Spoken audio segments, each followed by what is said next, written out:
আসসালামু আলাইকুম ভিউয়ার্স, দেখেন নওগাঁ মাছ বাজার, কত রকমের মাছ রমজান উপলক্ষে। রমজানের আজকে প্রথম দিন, বাজারে ভিড়, প্রচুর পরিমাণে ভিড় বাজারে, প্রচুর কেনা বেচা হচ্ছে মাছ।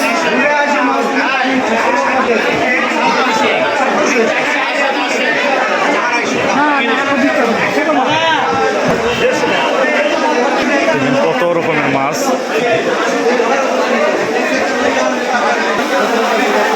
মাছের অভাব নাই। ভিডিও করেছি শুধু ভাই, মাছ